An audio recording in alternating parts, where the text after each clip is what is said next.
A mother of invention is someone who deeply understands the person that she is designing for and creates a solution that meets or exceeds the needs of that person.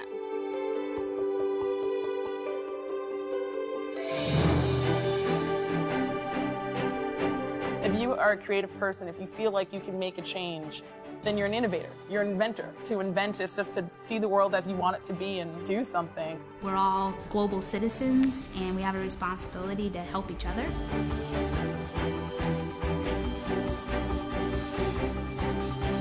You have to be unwilling to take no for an answer. You just have to keep pushing forward, even in your moments of doubt and fear, and then the moments of joy carry you through.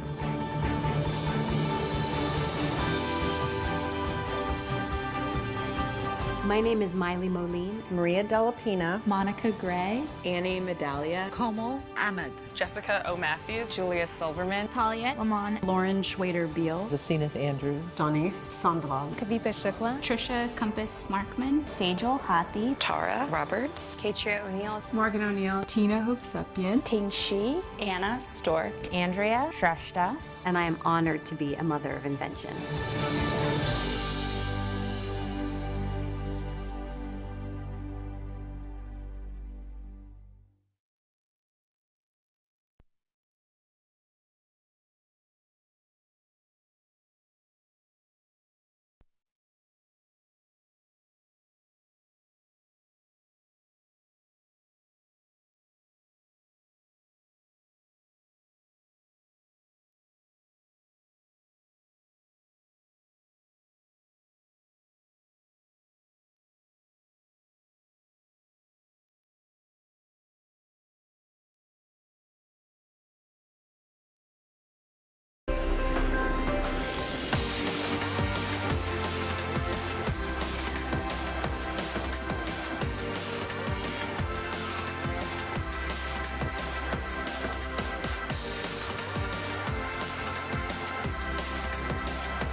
We, the women of Iran, breaking the laws every day to just be ourselves. We are, whether we like it or not, massively interconnected. One of the challenges, I think, for women in politics, in business, in all areas of working life is actually to be ourselves. I feel like I've been plugged into an energy source. It's girl power.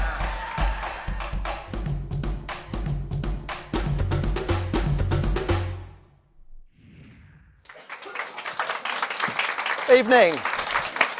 Well, I mean, what a glamorous crowd this evening, and actually it's standing room only, so there are a few seats kind of left scattered around, so do please, if you can see them, there'll be a game of musical chairs later, but do please take a seat.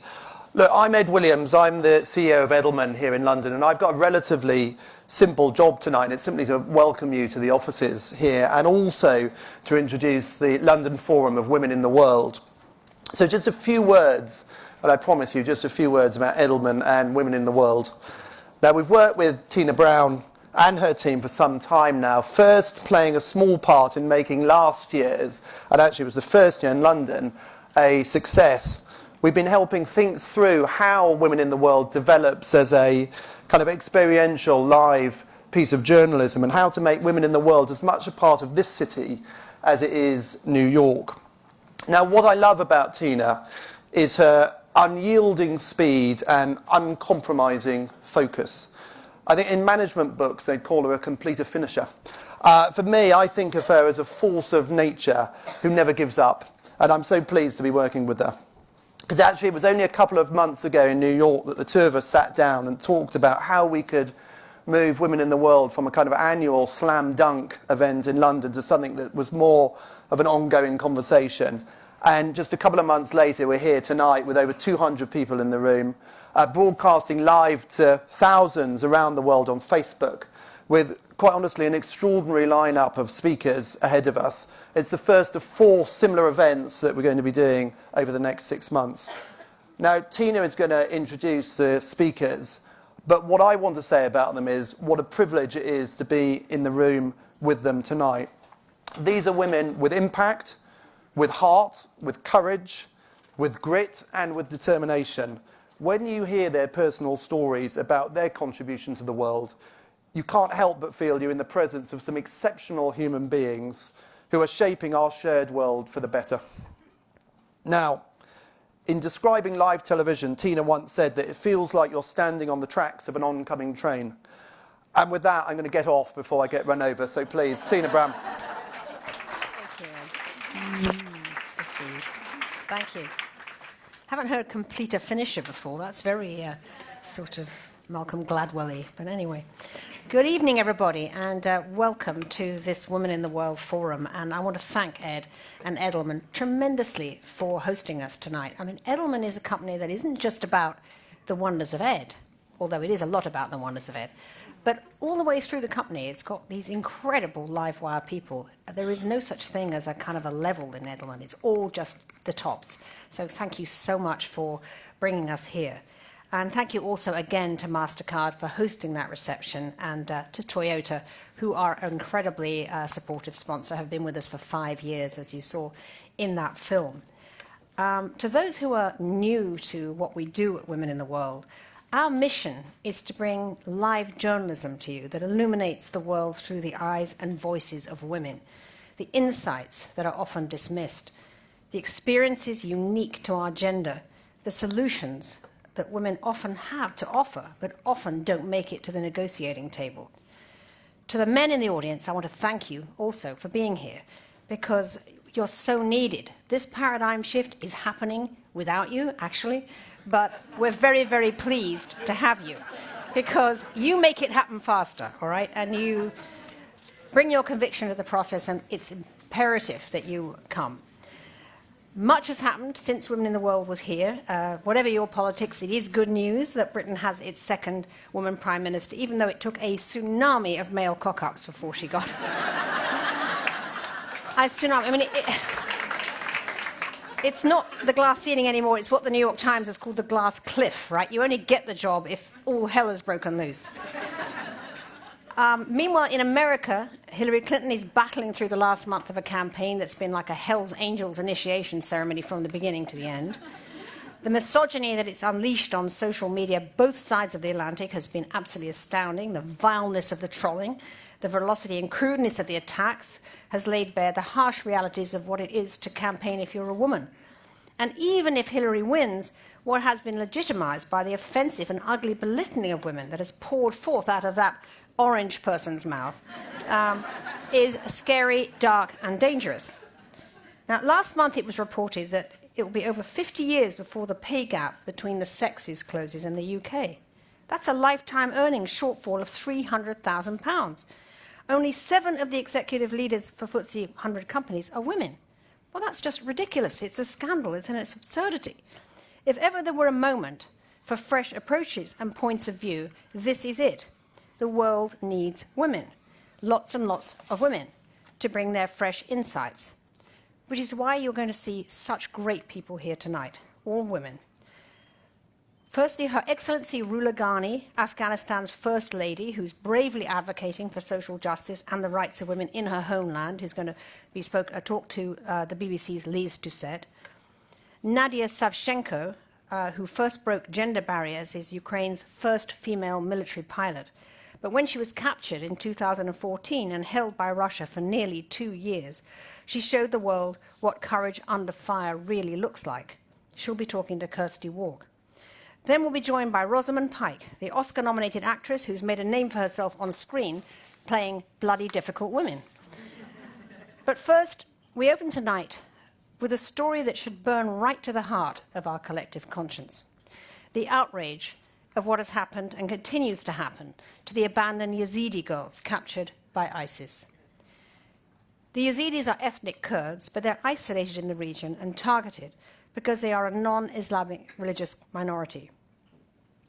Nadia Murad, who comes this evening, is the 23-year-old Yazidi woman who was snatched away from everything and everyone she held dear the day in August 2014 when ISIS attacked her farming village in Sinjar province. After her mother and 6 brothers were murdered, she endured 3 months as a sex slave for ISIS before she escaped. 2 weeks ago, her courageous advocacy of her people was saluted in a ceremony at the UN that made her a Goodwill Ambassador. And now she's working to get justice against ISIS in the International Criminal Courts, represented by Doughty Street Chambers attorney, barrister Amal Clooney. Nadia will be joined this evening by her translator and partner in the crusade, Murad Ismail, the executive director and co-founder of Yazidi, a non-profit dedicated to protecting and supporting the surviving Yazidis. And we'll discuss what the world could and should do about the tragedy with 2 world-class humanitarians, Baroness Valerie Amos and Ertharin cousin. For 5 years, Valerie travelled to the world's hotspots as the UN Under-Secretary-General for Humanitarian Affairs and Emergency Relief Coordinator. She was among the first to sound the alarm on Syria.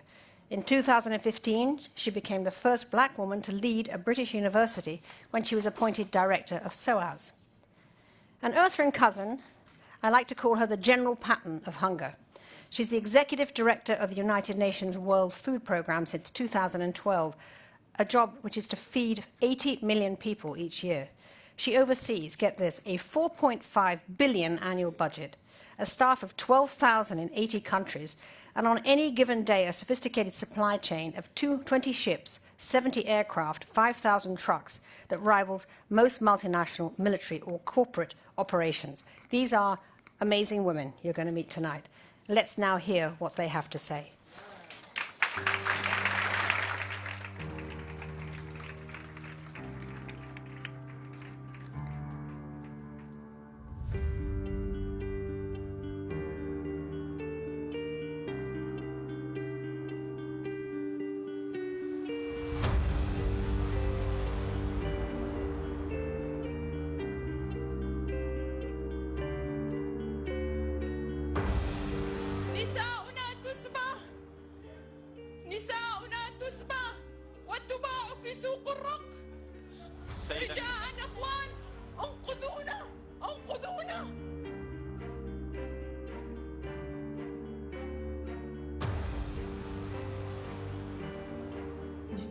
هرشش حرزه كالنبام ويقول فيدا هرشش حرز كالنبام ده هذا إنه ربع كيس سبهي.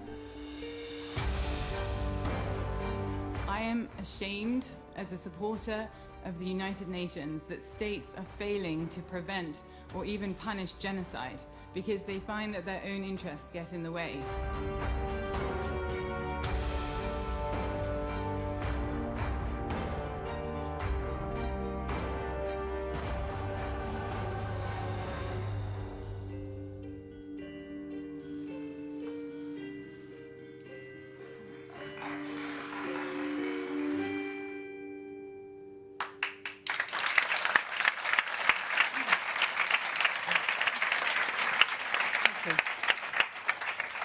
Well, as you can see, Nadia Murad has been to hell and back, and it's absolutely extraordinary that she's sitting here with the courage to talk about it at all today.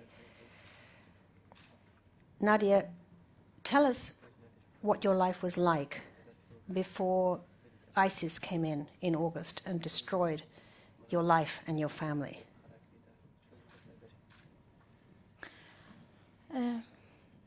بری داعش 2014 برينجي أزل جندك شيت شنقال الكوجو الشمالي عراقي بو حياة هموكا كشكا كيشيت كنت هموكا شوما مدرسة مرحلة بينجو خلاص كرس ناجحي شاشيبو سبعة اللي خرج شغلي كشغلي زراعتي كشغلي بس كشغلي كنت كربا كما جو شغل كر حياتك قندابو حياتك بلنغازيبو بس قالك بحياتك قدراتي بو. Before Daesh, I lived in a village called Kocho. It's close to the city of Sinjar. Before 2004, I lived with my family. I am from a farming family. We had a farm. I worked at the farm. We had a simple life.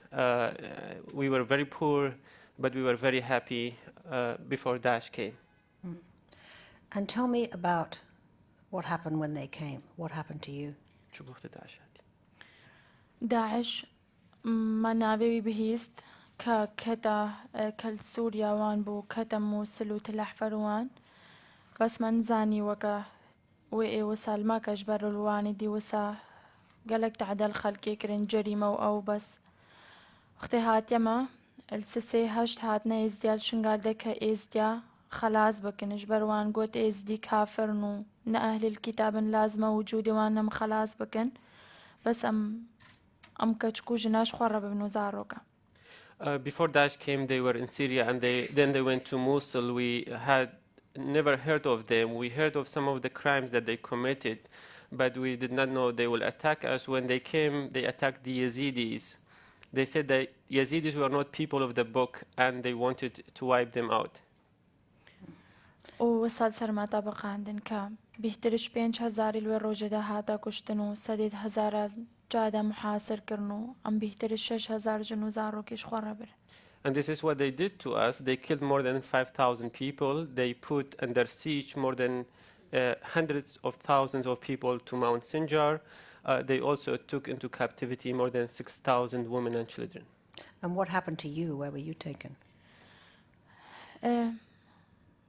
أزل نفكش قاعدة برم نفكش كيت إيش نهسالي وسروان قد سبايا عينا وكمل كي دولة الإسلامية عينا شوان رينا أم برنام أموسل الودر قد نما قد ديني خواب غيرينن جبر الهموات كرن كديني خواب غيرينن درا مديد قوتن هواهن كش فروتني رو اغتصابي وحركة هادية كخواب راجبو ما يكشوان يكي أزبرمو أم جي قد كرنو همو نوعية اغتصابي وفروتني وإيجار كرني وان كتشكا همو هاتا كرن. I was one of the girls who was taken with the girls of the group who were over the age of 9. When they took us, they told us that we were the Sabayas. They took us to Mosul, and then in Mosul they separated us, and that what they took us for it. They separated us, and they committed all types of rape against us, and they took us basically for that. Mm-hmm. And what about your family? What became of your family? عائلة ما أم الجندة وقت ملكهم كرين زلامي دكنت همو كشتن وكداعش كوت أمي زلاما كوجن إيش حفصة زلامي هجدة اللي إجي خلاص بون كشاش برايت ملوربون ومروفيت ملوربون وجن كشتن يتحمر مازن قوتنش اغتصاب الرن مازنين داكا مجيبو بحشتي جني ربو وجن برايت مو خشكيت مو كجت براي مو وجوا كما همول سرخوا باي كرن. They killed the men because when they asked them to convert them, they killed them. About 700 men were killed. Only about 18 men were saved from the massacres. For the women who were old, who they were not interested in the sex with them, they also killed them, including my mother, including also my 6 brothers were killed. My sister-in-laws, my nieces, were taken to be 6 slaves, as well as I. Yesterday, you received a piece of video which shows some members of your family. What does it mean?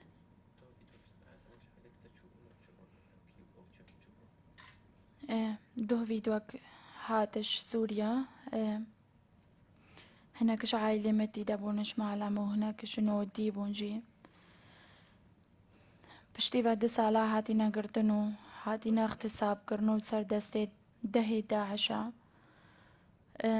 نو هناكش وان بيجن كهوني كرن شو كش إزداناي بشتي في هموكي وهمول شادرا وان دركتن كجو جنيت خواب كرنج.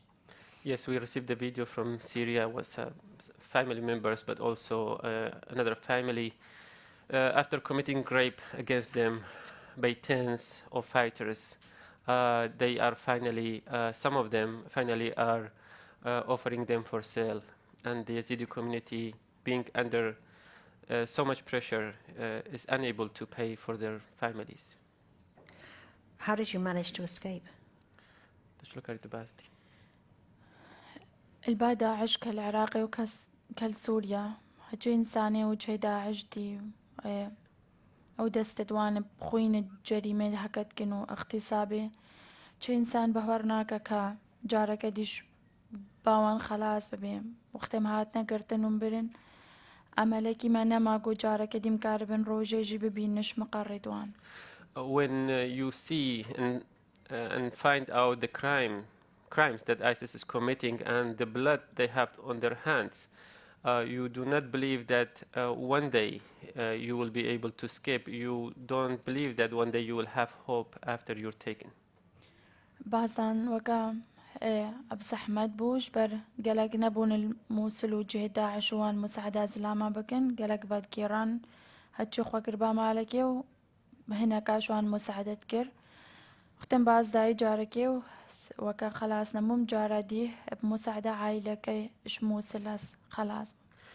Many people were not able to escape because many families there are affiliated with ISIS or supportive of ISIS. It's hard to believe that you will be able to come across some who would help you.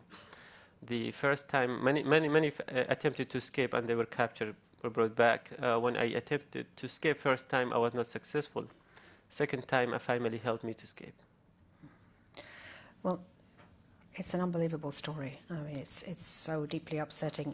Murad, how many girls are in this situation now? Initially, more than 6,700 women and children were taken into captivity. We still have more than 3,400 all over the Islamic State, or what is called the Islamic State, in both Syria and Iraq. Their concentration mainly in Raqqa, which is the capital, and also in Mosul. We are very worried, in fact, about those who are still in captivity. As you all know, the Mosul offense will start in a few days, hopefully. But also with the other cities that have been recaptured, we didn't find the fate of this woman because ISIS keeps them in the centers where they become subject of airstrikes. We've heard recently of 4 of them who were killed in Syria.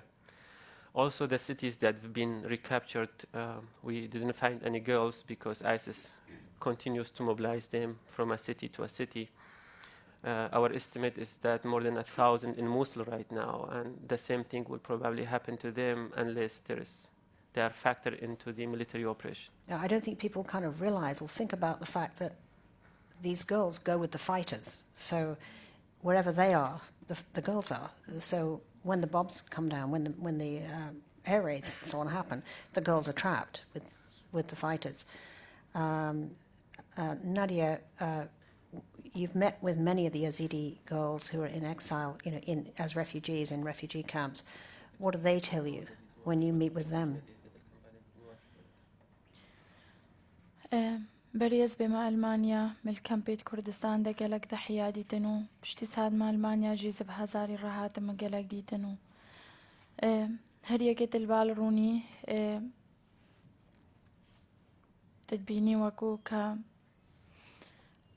كتشتكي كاملة بسري ويبتني هاد يا كداعش ويبتني راحات بود تشبا ديتر وسع كايت كبدها هاتين اغتصاب كرن هاتشين تشتي بيز ديتين كالوي دري وحياتها وان قالك بسحماتها وقت از تجارة خو وعائلة خو تشتي مديتيش بيراناكم بس وقت از كوي خود ما ضحية كدي سنجي خود جبيراتكم كتشتي مهاتي البايوان نتشتك.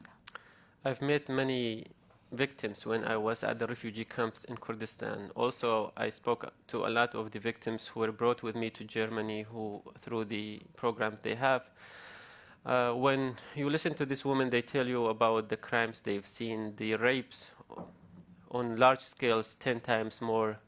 I will never forget my family. I will never forget the crimes that have been committed against me. But when I listen to this woman and what happened to them, then I forget my own story because they are more brutal than my story. Murad, the two of you have just been in Germany meeting with Mrs. Merkel, Chancellor Merkel. What has come out of that meeting with Angela Merkel? Well, going back to what's happening now, almost the entire Yazidi population is displaced to the refugee camps with little access to food, to health, to shelter. Even those people who went back to Sinjar, it's under risk. About 50 mass graves, 55 mass graves have been found. They have not been looked at it. Not a single perpetrator have been brought to justice on a Yazidi genocide, where over the span of 12 days you had 12,000 people were killed or enslaved. Not a single one have been brought to justice. And with Nadia, we've been working to get the Security Council to pass a resolution to collect evidences on the genocide. We have been pushing the International Criminal Court for 2 years now.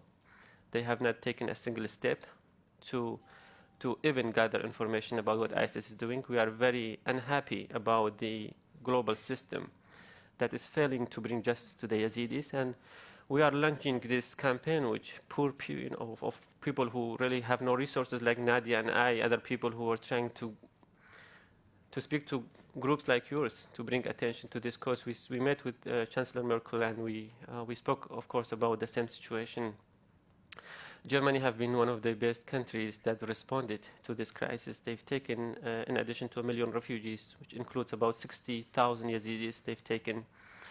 Thankfully, they established this program for people like Nadia. About 1,100 women and children were brought to Germany, which is great because in the camps it's almost impossible to provide any psychosocial treatment, to provide any services. If you don't have a shelter, if you don't have basic access to what you need, it's really hard to do any treatment. So we are very grateful to Germany for taking this. We hope they can do more. Okay, thank you. Well, Valerie Amos, when you hear this, you were at the UN when the Yazidi tragedy happened. Did the UN do enough? I mean, clearly not. No, the UN didn't do enough for a variety of reasons. You know, what Nadia has described with such great courage is happening in so many places across the world. A momentary spotlight is shone on those places, and action is taken.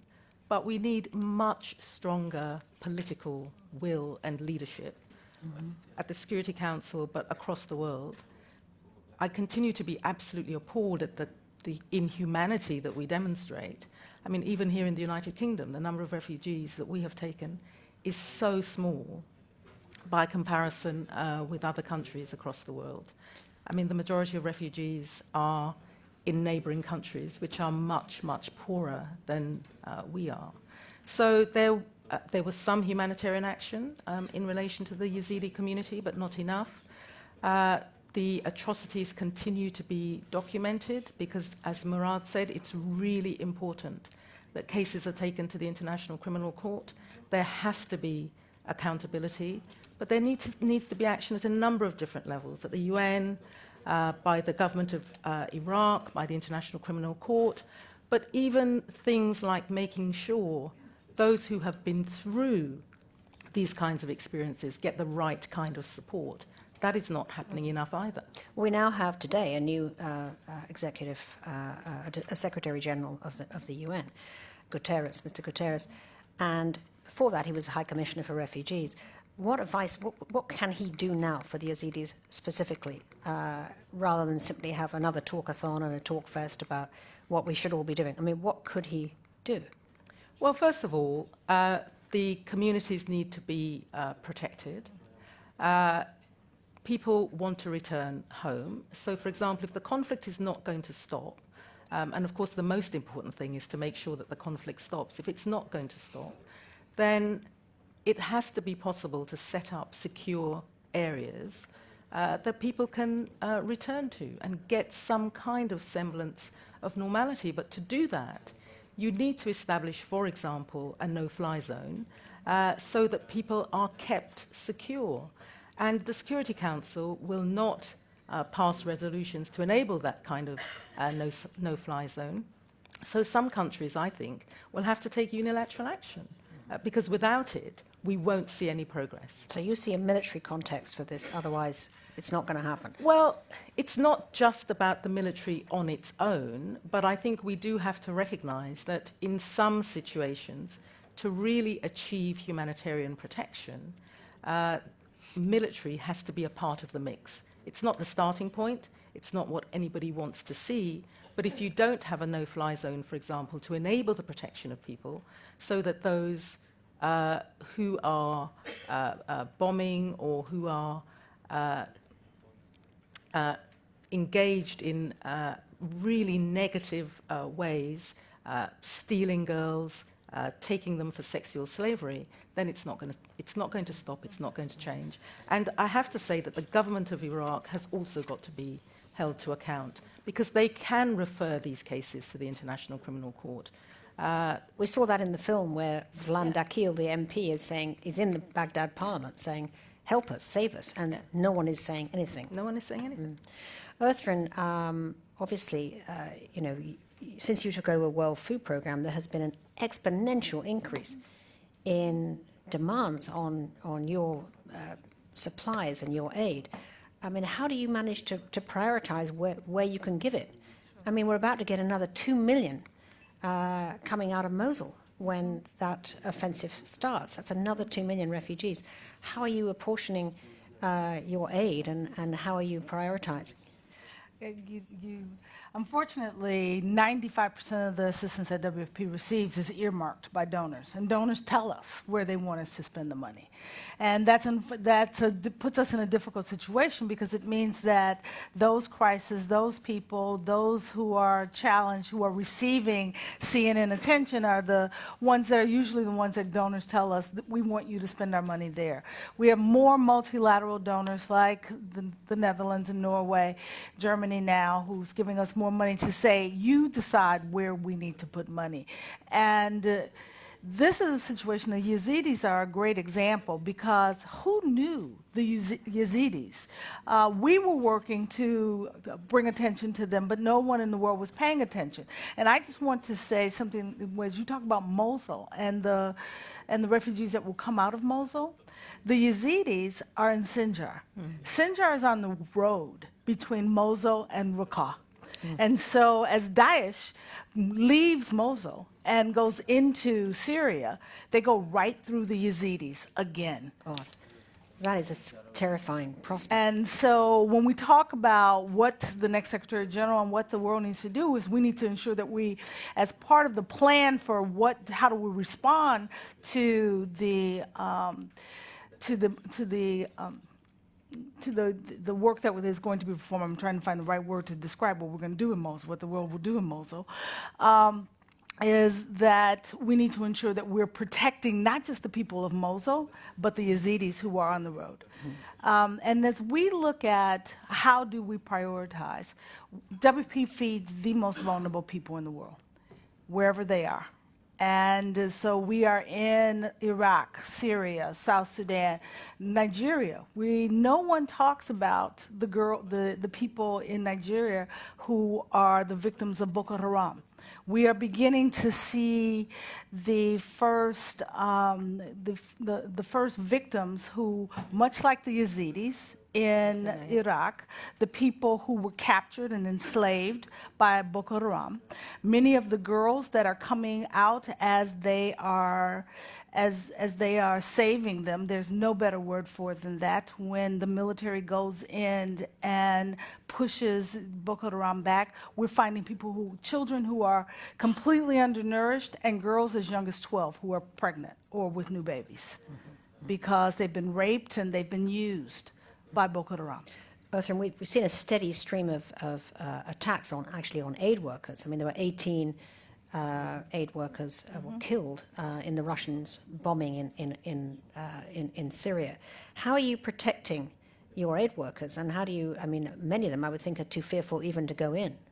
Well, the Syrian Arab Red Crescent, who lost the 18 workers with this bombing, that makes a total of 57 aid workers that they've lost, volunteers that they've lost since the Syrian conflict began. And last year alone, WFP lost 5 in South Sudan. And we had some of our colleagues from one of the NGOs raped in South Sudan in the latest insurgency there. Our people continue to go in, though. This is what they do.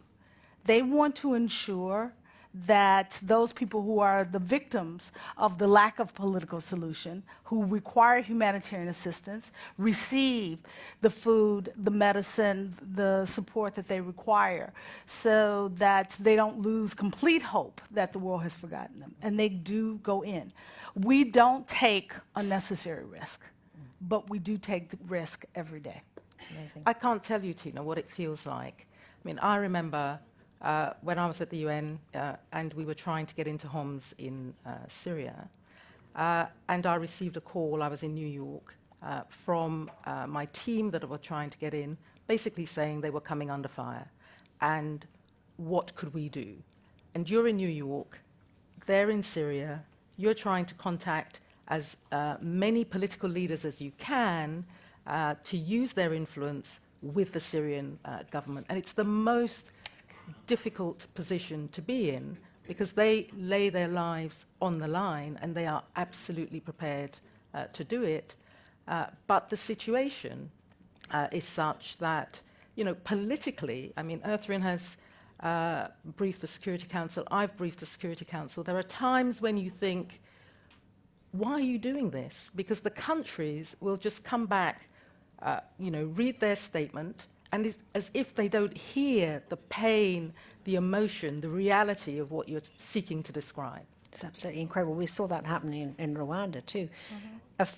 We had a question coming from our Facebook audience, which leads off from this a bit actually, because the Facebook have asked, how do you two face up to this kind of drain when you're getting those kind of calls? I mean, you are in the line of fire, both of you. You were and you are still in the middle of this crisis. Every day, your brand is crisis. How do you meet each of these dramatic calls for help and somehow sustain your own, you know, equanimity? You have to try not to break down. I remember that Ertharin and I were on a visit in Yemen together, and we were told the most terrible, terrible story of an 8-year-old girl who had been married off to a man in his 40s and had died on her wedding night of internal injuries. And I went back to my hotel room and I just sobbed. I could not stop crying. But most of the time, you can't give in to that because you have to be thinking ahead, planning, thinking about what can you do to make a difference. Because if the politics fails, then it's down to the humanitarian response, trying to do what Ertharin and her teams do every single day, which is try to get food to people, try to get health care to people, trying to get education to people, but crucially also trying to raise the money so that support, psychosocial support can be given as well. We haven't talked about this, but the humanitarian bit of the UN that I ran, only 10% of its budget came out of the UN's regular budget. So I had to raise 90% of the money to keep the organization going, plus the money that you have to raise for the humanitarian operations as well. And Ertharin is exactly the same position. Right. And let me just say, I have 14,000 people who work for WFP, and they work in the toughest places around the world. The last time I was in Yemen, I stayed in the Sheraton Hotel, and you have airstrikes that are happening every night. So I'm laying there looking out the window, and you see the flare as it comes down. You can see it. And I'm thinking, well, I'm not going to get a lot of sleep tonight. But you think, our team sleep there every single night.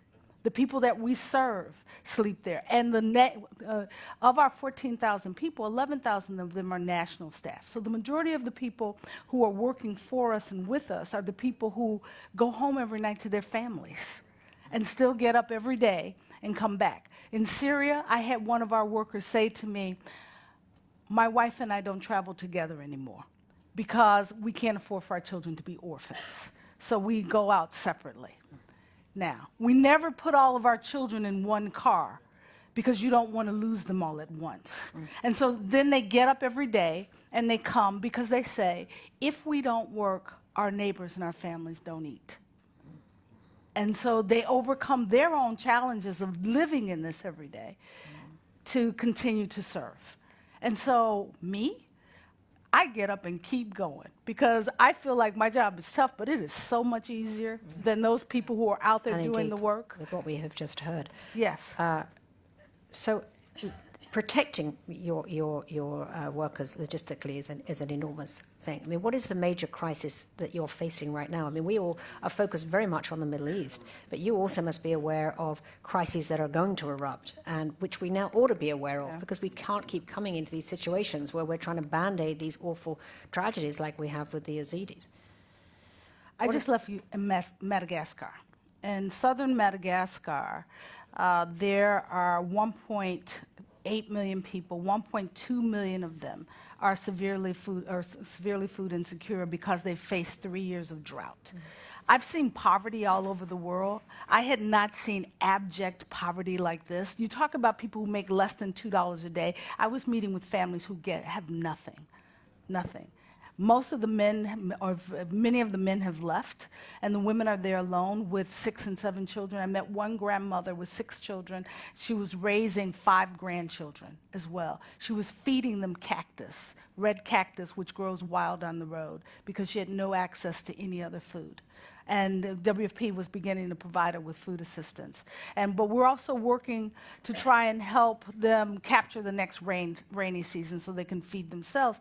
But these are the kinds of crises that are happening in the world that nobody's paying attention to. That we struggle to get the media to recognize what's happening. In Haiti, before today's or last night's hurricane, the poorest population in Haiti had been affected by drought again for 3 years, where you had over 1 million people who are now requiring humanitarian assistance, some 400,000 of them severely food insecure. We could get absolutely no attention, but now everybody's paying attention because it's a hurricane. Valerie, what do you think with the rise of populism, what is this going to do to the efforts such as you were having at the UN and such as you're experiencing with World Food? I mean, the desire to bring down the drawbridges is going to affect, I would think, money for these kind of organizations and attitudes towards the refugees and to the people who need it. I think it's going to be much worse, partly because to deal with the scope and scale of what is happening across the world, we need leaders across the world who actually not only understand, but also are prepared to explain, and are prepared to deal with an element of political fallout, as happened with Angela Merkel, for doing the right thing. And we're not seeing enough of that. We're not seeing enough political courage.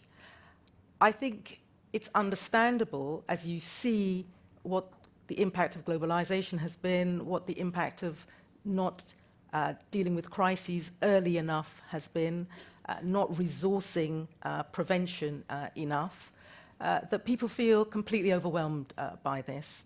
They don't know what to do. I'm not 100% pessimistic. Why? Because when you do shine a spotlight, people do respond.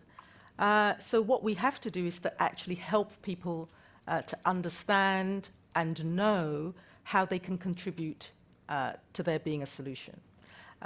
We see the refugee numbers going up across the world. There was a recent report which said that there are, 10 countries in the world that take the majority of refugees. Our countries are not there. The countries of Europe are not there. It's countries like Jordan, Lebanon, Turkey, Ethiopia. These are the countries that have the largest number of refugees. So how come we have managed as a UK, I think, to take something like 6,000 in the last few years?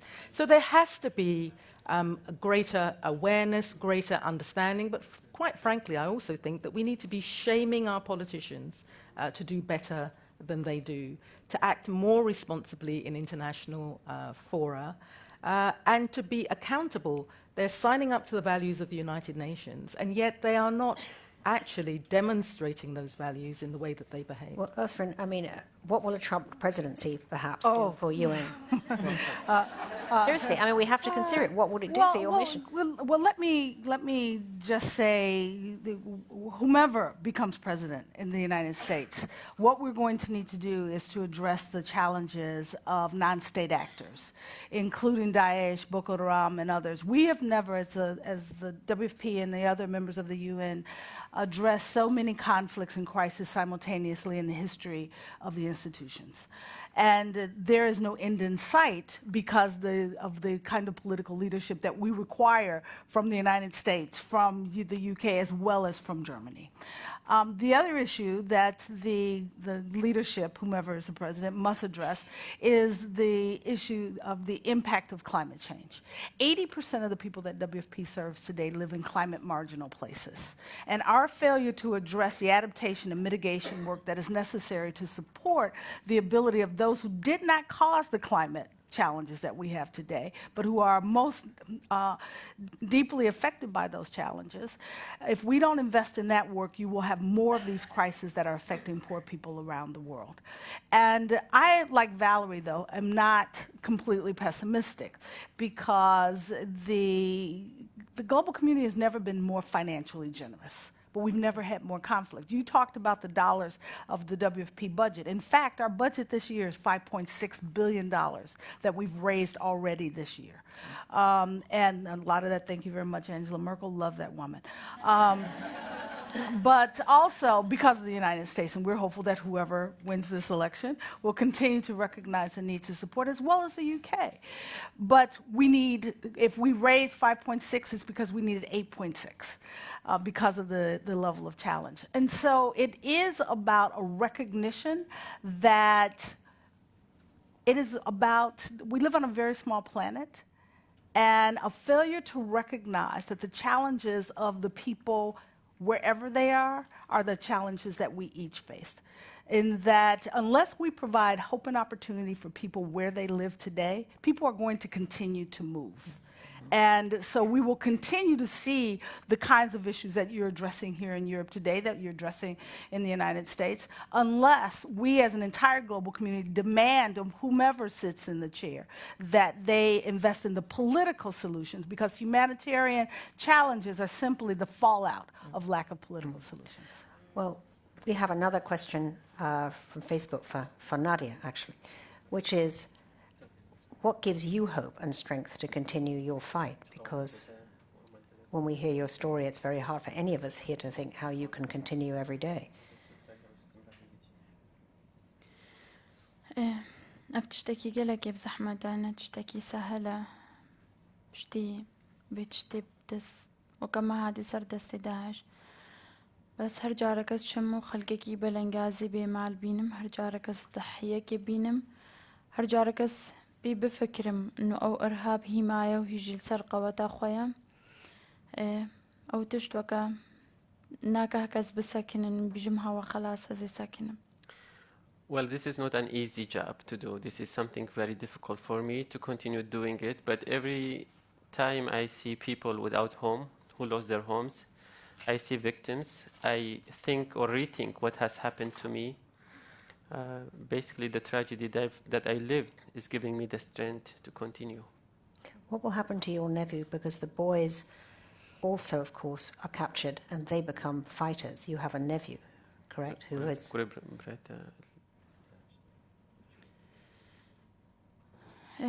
مالك وكاكا حاتا قرتن حمريوي سبشميان سالبون بيهترب بهزار كوركير إزدير سوريا بشتيش معسكري تدريبي سر سلاحي وفكري وكي خوا داعش خلاص كر حل ما عندنا وياكي نهال سر خو مقرد خو همو واسع عندنا هم نزانين مسيري ويتشتكي مسيري همو كاتشتكي قالك بزحمتهم هم نزان قاول ما بقريانا.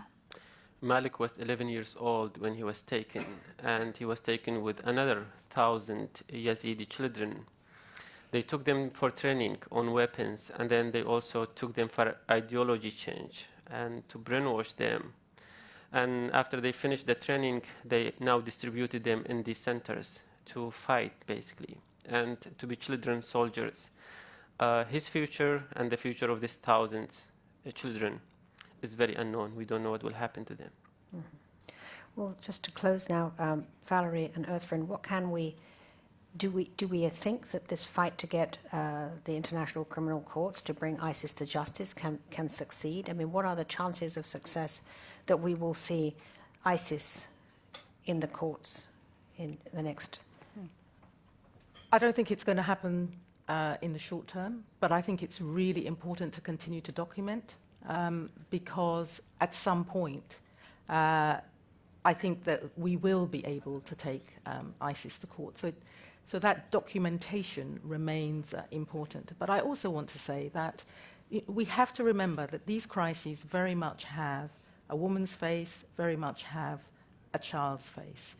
And these are the most dispossessed people in the societies in which we're working.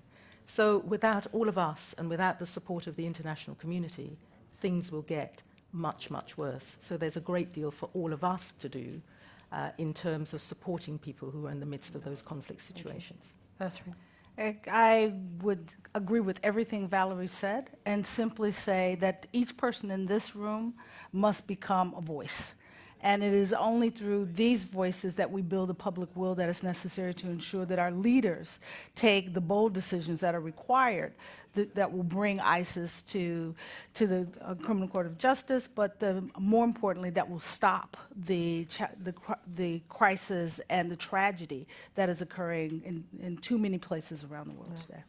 Thank you so much. Thank you hugely, both Ertharin and Valerie. Thank you very much, Murad. And most of all, thank you, Nadia, for your courage, for your incredible spirit, and for the campaign that you're waging on behalf of your people, the Yazidis. Thank you.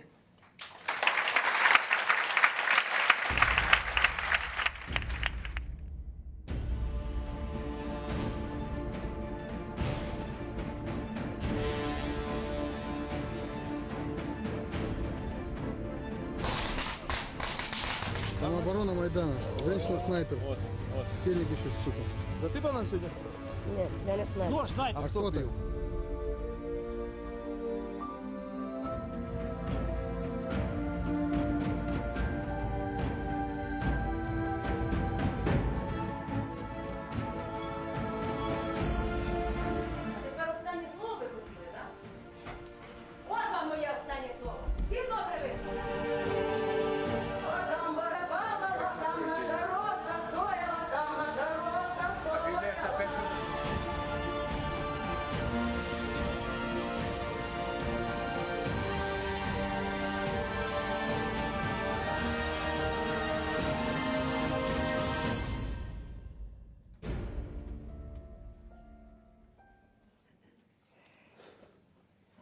Ladies and gentlemen in the room, welcome to this conversation and welcome wherever you are in the world, especially if you're joining us from Ukraine or indeed the Kremlin.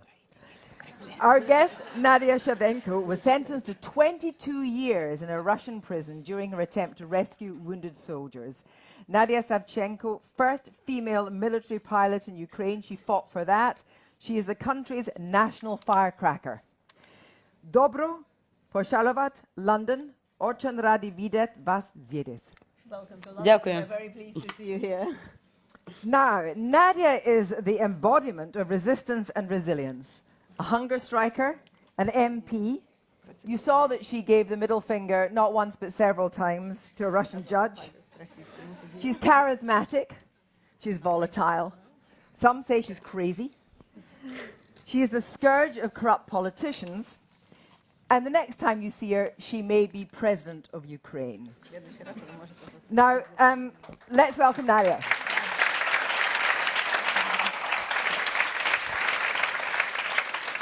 And Irina is here, who is going to translate as well. So first of all, Nadia, why do you think, sentenced to 22 years, Putin exchanged you after 2? Were you just too much trouble?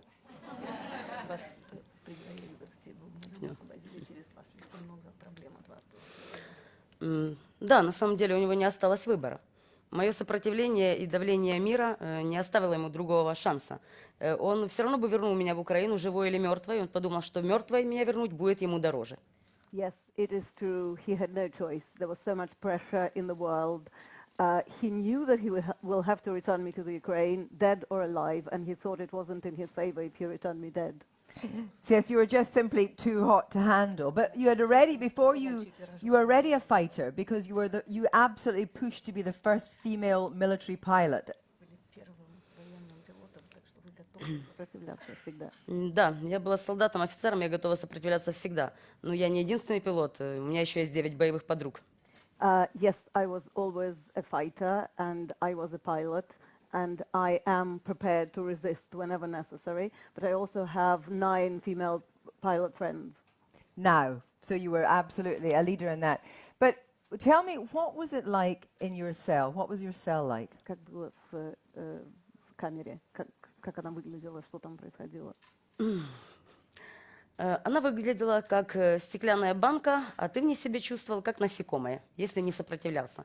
А вот если сопротивлялся, наконец начала себя чувствовать человеком. It looked and felt like a glass jar, and you felt like an insect inside unless you resisted. And once you started to resist, then you felt like a human being. But you thought that you were going to be in there for 22 years at first. I mean, that's what you thought you were going to have to endure. So how quickly did you start to resist, and what did you do? Я начала сопротивляться с первого дня, как вошла в эту камеру. И я никогда не думала, что я там буду 22 года. Я знала, что я оттуда выйду намного раньше. I started to resist as soon as I entered the cell, and I never thought that I will stay there for 22 years. I knew that I will leave that cell sooner or later. So you then started to engage in psychological warfare with your guards. So what did you do? Во-первых, я им показала, что я человек и не позволю с собой обращаться как с вещью или с тварью. Firstly, I showed them that I am a human being and I will not allow them to treat me as a thing or as an animal. Я никогда не ходила с руками за спиной, если только на меня не одевали наручники, и никогда не разворачивалась лицом к стене, а всегда смотрела им прямо в глаза. I never held my hands behind my back. I never faced the wall, as I was told, unless they handcuffed me. I always looked them in the face, in their eyes. But you had never been trained for capture, had you? You'd never been trained about how you would deal with capture.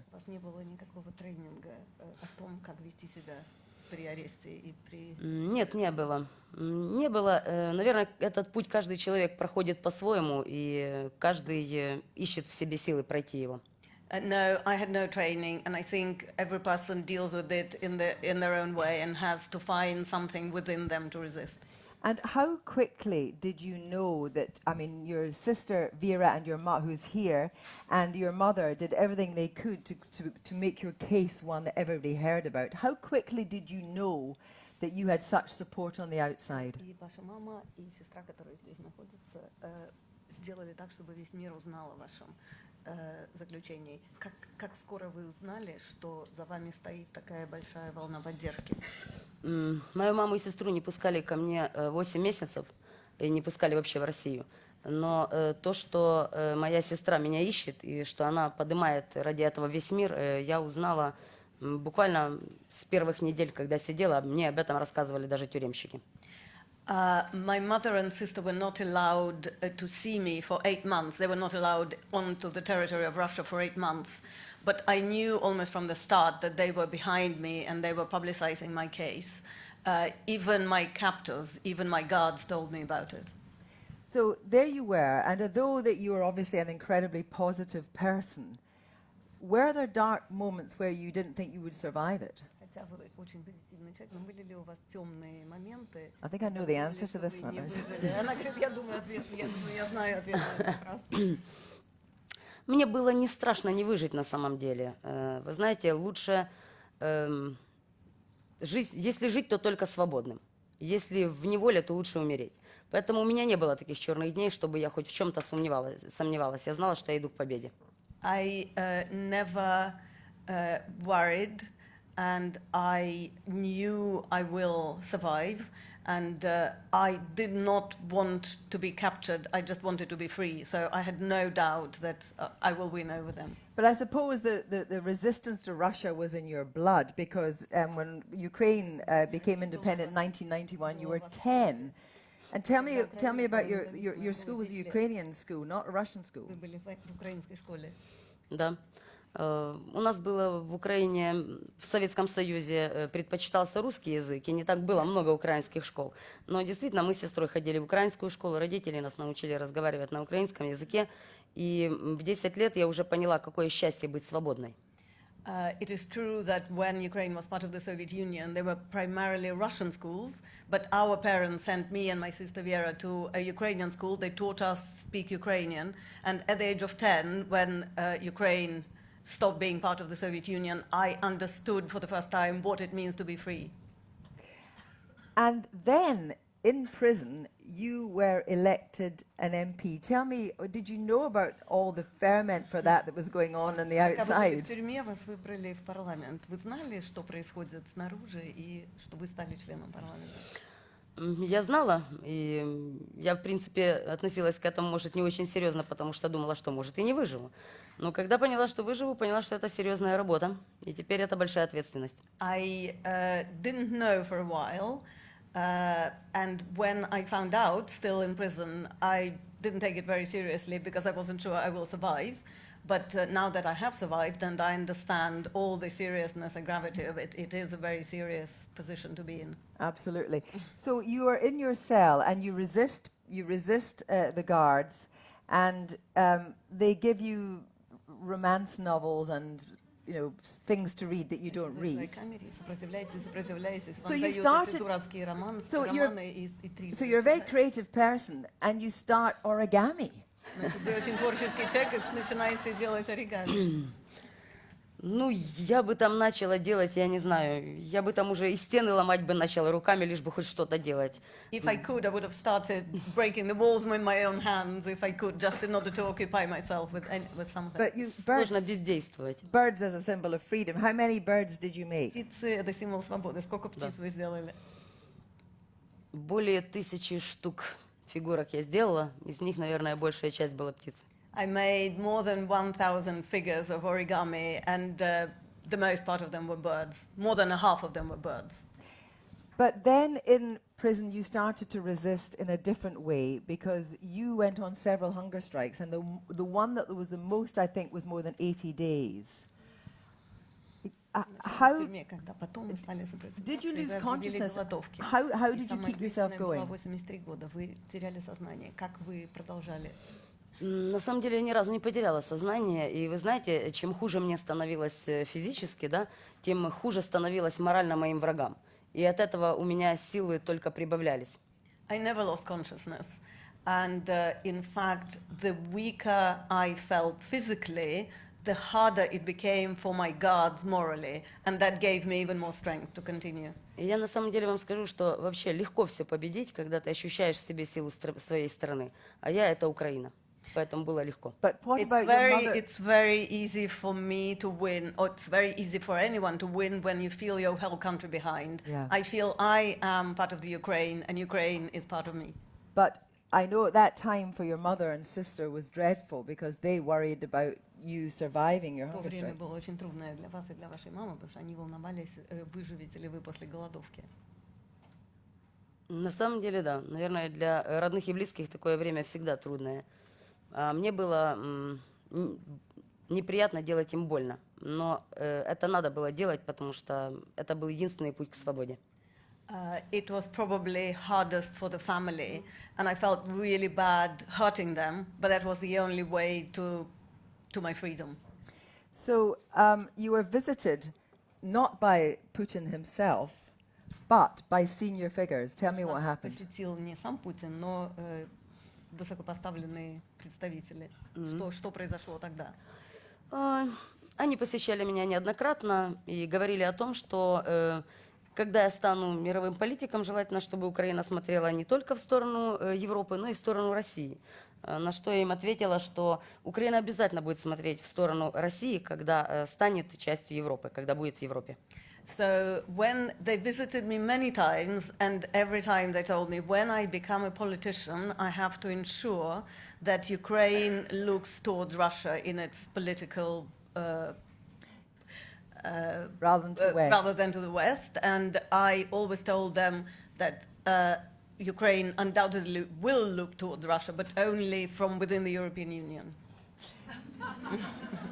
So, how do you think the world should deal with Vladimir Putin? Как вы думаете, мир должен обращаться с Владимиром Путиным?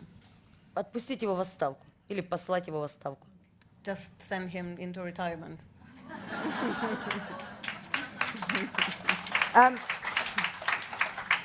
You were very forthright. You gave the finger to the...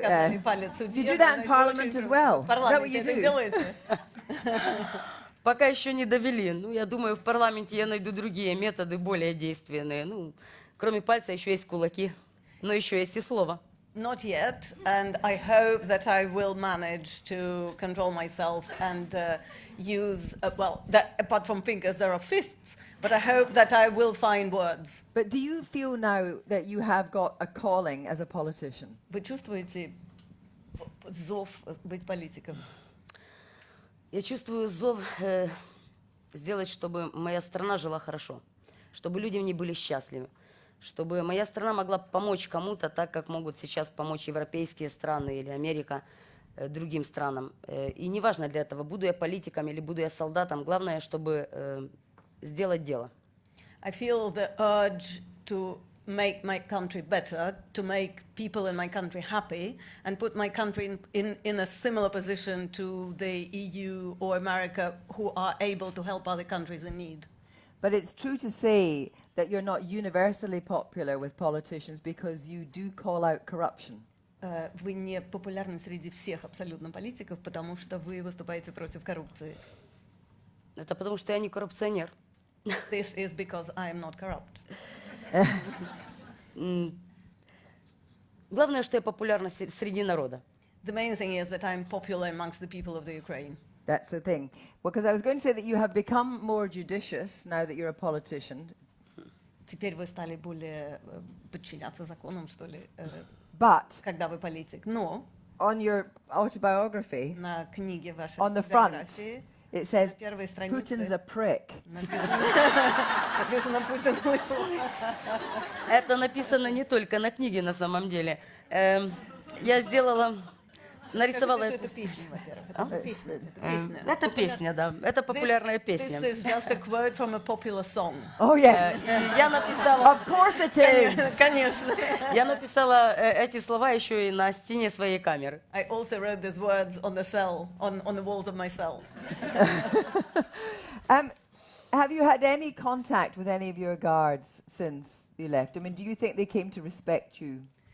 У вас был какой-то контакт со своими тюремщиками с тех пор, как вы вышли из тюрьмы? Вы думаете, они уважают вас?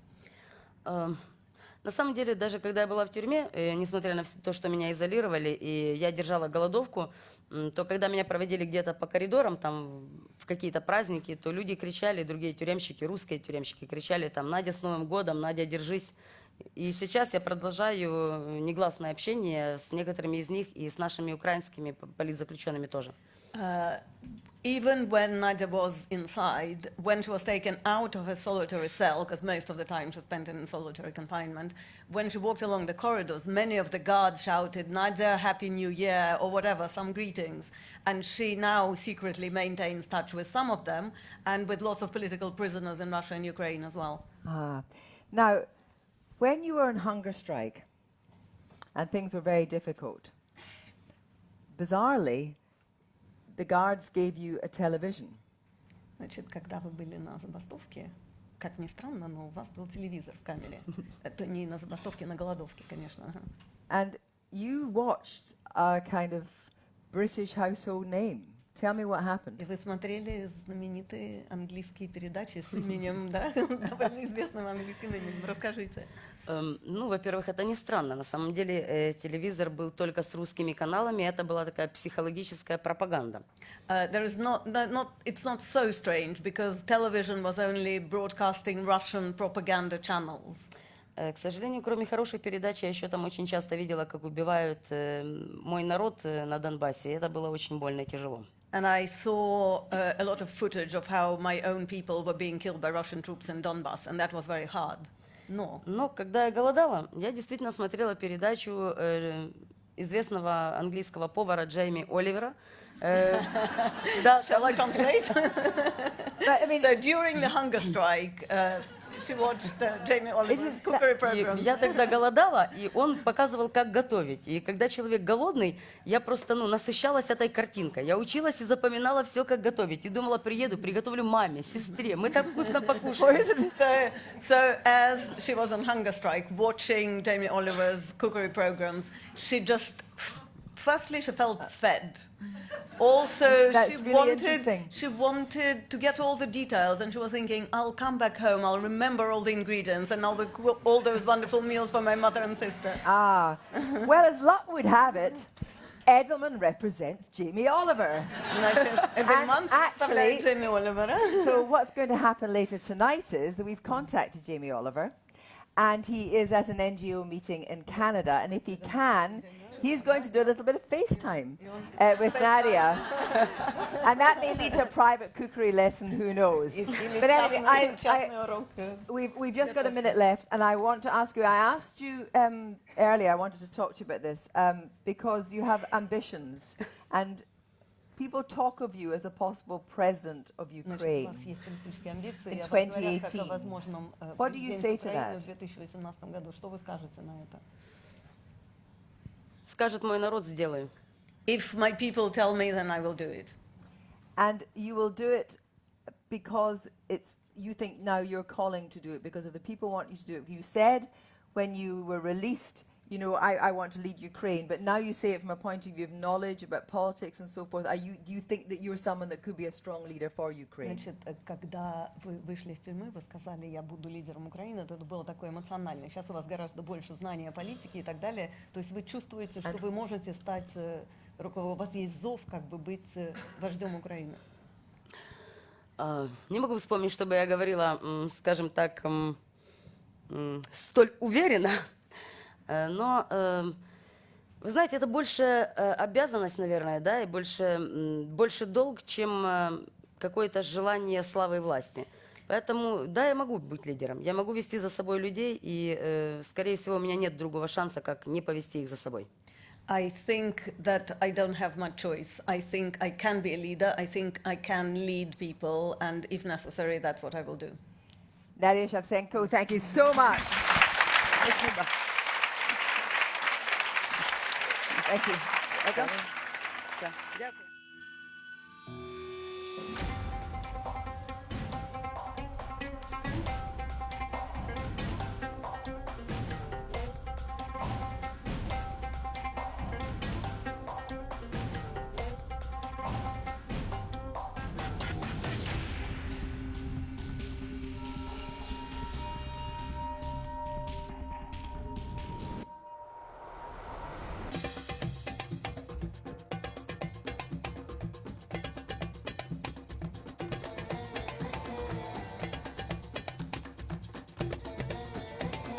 I want women to feel good about themselves, to take an active role in society, and for that they need to be respected.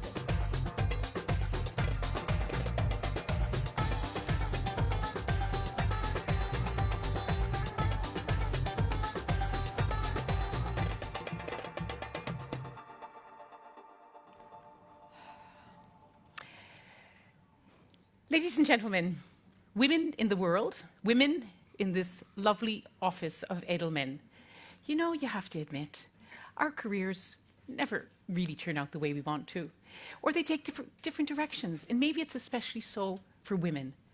But imagine if you were born in Lebanon, studied in Beirut, Paris, New York, married someone who you thought was going to be a policy wonk, and then years later you wake up and you have an Afghan name, Bibi Gul.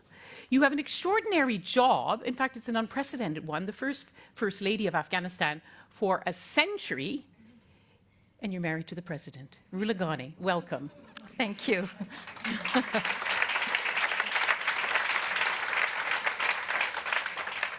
Take us back to 2014. You took a very brave decision that you would be campaigning with your husband in the elections. You took some criticism for that, but you still kept at his side right to the first day of his inauguration as president. Did you resist this role? Did you ever stop and think, how do I want to take on this role? How will I do it? In the election, I was really taking a very low-key role. I was operation and maintenance, which meant I made sure that everybody had enough food, that there was enough drink, and because the headquarters of our campaign was at home. We have a big garden and we had a tent in the thing. So took care of getting a tent, took care of all these things. So I was much more in the background. But when International Women's Day arrived, it's on March 8th, and I know my husband is really very inclined towards women. I mean, he respects women. And he was going to go and make a speech, and I knew he was going to do a good speech. But,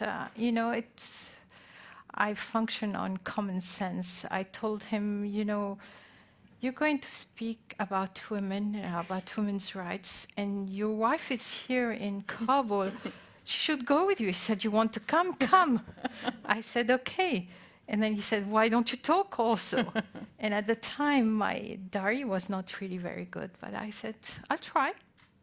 And I had a speech that lasted maybe 2 or 3 minutes. Not very long, but I expressed myself and took the opportunity to thank the Afghan people for welcoming me when I first got married 40 years earlier. And, I made a few remarks about how women were already very important within their homes, and they had a lot of skills that they could use outside the home. So that was the extent of my public appearance. So, of course, the criticism was much larger than the effect. It went viral. But sometimes any publicity is good publicity. Exactly. Well, you have a very robust attitude to both the criticism as well as the praise. Yeah. But and you're being your typical modest and humble self. But let's fast forward. You then set up an office. You had the first office of the first lady in a century. How, from the beginning, did you define your role as promoting women's rights in Afghanistan? I didn't. I first set up the office after spending 2 weeks at home reading books and watching TV and getting extremely bored.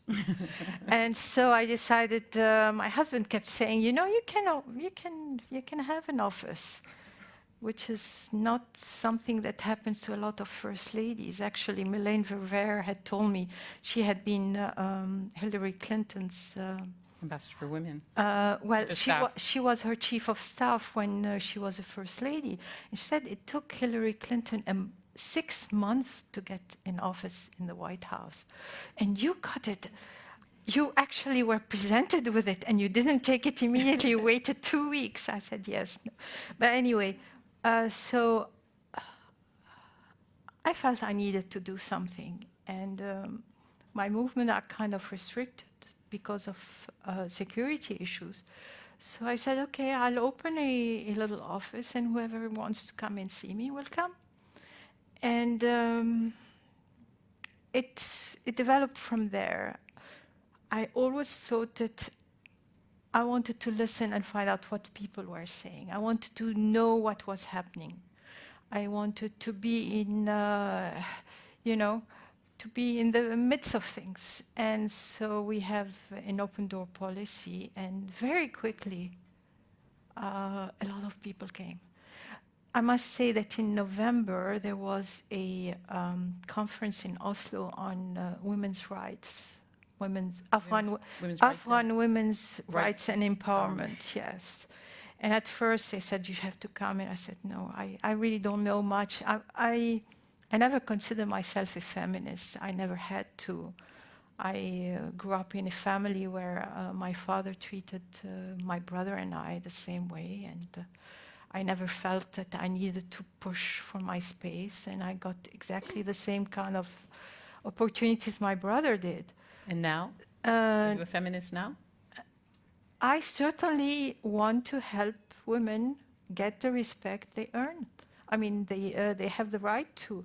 And if this is feminist, that's fine. So you spent your time listening, and then what was the main message you heard from Afghan women? Because I think all the women here are thinking, well, I read those articles that Afghanistan is the worst place in the world to be a woman, the most dangerous place in the world to be a woman. I hate when they say that. And I really take issue with every journalist that starts an interview by saying exactly There's none that. of those journalists here, don't worry. No, it doesn't matter. No, I think... but you saw it, but one of the first things you did was set up, one of your first big projects was to set up the first Afghan women's university, a technical college for women. Was that because the message was, as we often hear, education, education, education? I don't have an agenda. I answer the needs that come to me. When people say, we need you to do this, I say, okay, let me see how I can do it, if I can do it. I did not start by saying, I'm going to do this and I'm going to do that, because no matter how long I've lived in that country, I still don't know the situation of the women, their situation. And I keep telling them, you know your situation, you should find your solution. I'll protect you, I'll push for you, I'll help you. But I can't tell you what the solution is. So the University for Women was this returnee, this young Afghan man who decided to create a university for women. And he needed someone to inaugurate it, and who better than the First Lady? So I said, sure, I'll come, and I inaugurated it. But I had been part of a discussion earlier, which is a valid discussion, a valid point, where some women were saying, we don't want universities for women. We want co-ed universities, because if ever we do universities for women, it will be just a way of isolating the women. And people will decide, oh, there is a university for women, so my daughter will go to that university and not to think. Well, we have now in Afghanistan quite a few universities, I think, I don't know, 30, 40, 50, I don't know, because it's all over Afghanistan, and they're all co-ed. And there are families that will not let their daughters go to university because it is co-ed.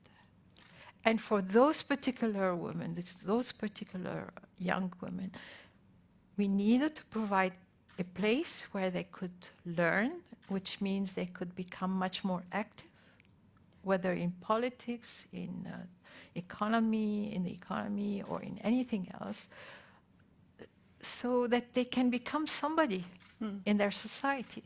But let's talk about, because I think people here are probably, even though we're among the best well-read people in London, have mostly heard about the negative stories from Afghanistan. But let's focus on one of the bright lights. You and I both were at this conference in Brussels called Empowered Women, Prosperous Afghanistan.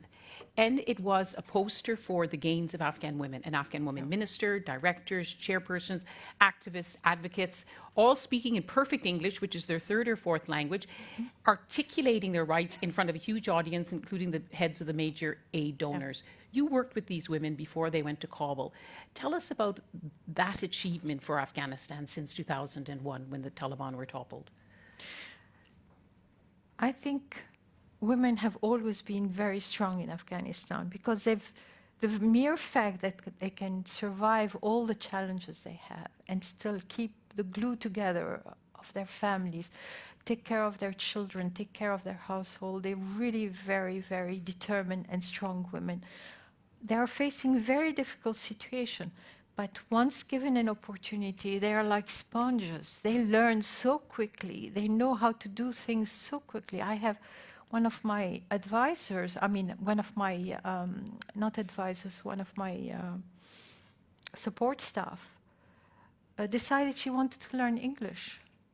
And within 9 months, she was speaking it fluently. And I said, how do you do it? She said, when I do the dishes at home, I have the BBC on, I listen. And, I have tapes when I go to bed, I listen again to the radio in English. This is how she taught herself English in 8, 9 months. And this is a young girl who's maybe 22, 23. These are the bright spots, but it is a very vast and very depressing canvas for women. If statistics have any value, even though more girls are at school now, 3 out of 10 girls are not enrolled in primary school, a quarter are not enrolled in secondary schools. If it's the latest figure, 85% literacy among women. Mm-hmm. You've had a lot of time to think about it. How do you begin to turn this around? You have to think through the context. The country went through several decades of war and conflict. And during war and conflict, it's now become very clear to everyone, and that's why UN voted this 1325 resolution. Women are the ones that lose the most in conflicts because men go and fight, they disappear, they get killed. It's the woman who stays home, who has to make things, make ends meet. It's the woman who has to make sure that the children are having enough food, that they are also really growing up nicely. But at the same time, it's the women who don't have skills. Okay? When they don't have skills, they don't have money. And then, unfortunately, they have to resort to the oldest profession at times to make ends meet, and they become totally devalued. So what we need, and now at the end, in 2001, once the Taliban were left, the women felt they didn't have a space in society. In their own family, they were no longer respected. When I first married 40 years ago, the women were very respected in the families. And actually, the person who ran the family at that time was always the grandmother. Mm. She had the little ring with all the keys, the key to get to all the provisions to the storage room, and whenever you needed some more sugar, you had to run and get the key and bring it back and make sure you haven't taken too much of the sugar or whatever.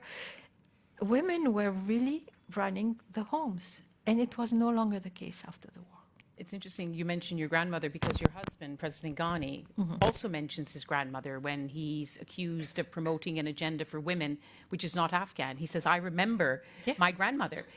Unfortunately, your husband is quite exceptional in the sense he's not the average Afghan male citizen. And I want to, there's been a few very good questions that came to us on Facebook, and one of them is, how pivotal are men in fighting for women's rights? And the second part of that question, what is your husband's view on how to address this? And I think he does speak very loudly, and he also shows by example by putting you at his side. But how can you change men's attitudes toward women in Afghanistan? It's true some of them need to have their attitude changed, but let me tell you, for example, there's a hotline that's called 6464, and that's a line that is called Solving Family Problems. It's a hotline for family problems. And I thought I caught a glimpse of Vida. She is here. Vida. Vida. Stand up, Vida. Stand up. Vida is the person who runs this hotline, all the way from London. No, she set it up there. She really is the person. With a lot of resistance, I'm told. Yes. With a lot of people saying, why do we need to, is that right? That's, yeah, you push back. At start, but it's really working. And Vida tells me that 70% of the calls that come to that hotline are initiated by male relatives. A son, a father, a brother who's not happy with what's happening to their female relatives. They call and they say, we have this problem, what do you think? And then as they find out whether this hotline is legitimate or not, if they're convinced that this is good, they put the woman on the line. So already you have 70% in 100 cases of women who are having trouble. You have 70% that have a male relative that wants to help. So I don't think, yes, there is a lot of macho thing, and there is a lot of attitude, and maybe the media picks up on that more than on anything else. But there are I keep saying Afghanistan is like any other country in the world. We have some macho men, and we also have some very good men. And my husband happens to be one of the good men. Which is why you married him. But there are other worries. The Taliban. They were toppled in 2001, but they are advancing. It's now said that 30% of the population of Afghanistan is in areas controlled by the Taliban. We saw what they did when they took over Kunduz last year. Their first target was the women. They went to find the women. And that must worry you, that there could be a regression. In fact, in some areas of Afghanistan, it's gone back to what it was like in the Taliban days. I don't think there will be a regression. I think the media makes a lot out of the skirmishes. The Taliban have guerrilla tactics, okay? They're not a conventional army. So it's not something like there is two armies facing each other and they battle each other. No, they kind of use the element of surprise. They come, they fight, and they try to fight and create as much trouble and as much terror as they can. And then they have to remove themselves because at the most, I think there are 30,000 in a country of 30 million. I mean, I cannot, you know, the Taliban, it was a fluke that they took over when was it, in 95? But in Kabul, yes, 94, Yeah. 95, 96. It's because by the yeah. Mujahideen were fighting each other Yeah. and the country was going to the dogs. Mm. And so they came and people welcomed them because they thought, okay, these people at least are going to bring order.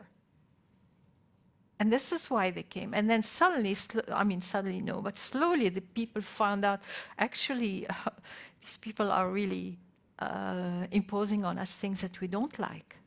But it's going, I tell you, I cannot believe that the Taliban can take back the power. There are too many things that have changed. People will not welcome them. In the far-flung provinces, yes, people are still cowed by them, and the presence of the police and the army is not yet strong enough. But eventually it will be.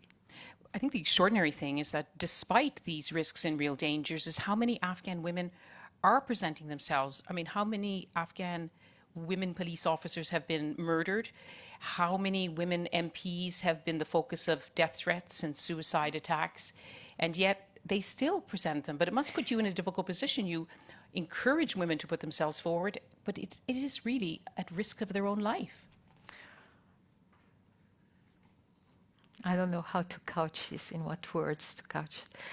A lot of initial activism by women was done with a lot of bitterness and a lot of aggressivity. And you catch much more with honey than with vinegar. And so I think their style was really going against the grain of the traditions and of the customs. And a lot of people got irritated by that. It's not, I mean, I'm not saying that there wasn't some male chauvinists that didn't want the women to do anything, but they didn't get any support in the population. So they have to work with their traditions rather than against them, you think? Yes, and you know, I was born in Lebanon. I know how to read Arabic. I can read the Quran very easily, which unfortunately in Afghanistan they speak another language, so they cannot read the Quran themselves directly. They read it and then read the tafsir, which is the explanation in their own language. So it leaves the mullahs and the imams to be able to forget about these passages that talk about women's rights. Huh? But if you read Arabic, you have passages. You have one passage that says that if a man works and benefits from his work, the profit is his. And immediately after it says, likewise, if a woman works and benefits from her work, the profit is hers. Which means that a woman can have her own economic property and can have her own economic activity and build a business. And after all, the wife of the Prophet was Bibi Khadija, who was one of the greatest traders in Saudi Arabia of that time. So you have that. You have another one which I really like also, which says, and it's all this is in the Quran, it's not in the Ahadith. It says there should be 30 months between the conception of one child and the following child. 30 months, 2.5 years. Isn't that family planning? I think more people have to be reading the Quran, and most of all, women have to be reading and interpreting. Exactly. I encourage them. I tell them you should know your tradition, because then if you base your activities, your demands on traditional things, they cannot tell you, oh, these are highfalutin Western ideas. What is this? This is not our culture. No, you see, this is written in the Quran. It's this verse. I think history tells us that in every country, whether it's Britain, the United States, Lebanon, or Afghanistan, that women will move forward at their own pace, and they will be the ones to lead the change along with the men. But since we have this extraordinary group of people here, and since sometimes interventions by the international community have helped to strengthen the struggle of Afghan women, what would you say, what is the best way for outsiders to help Afghan women now? I feel that the Afghan women are coming of age.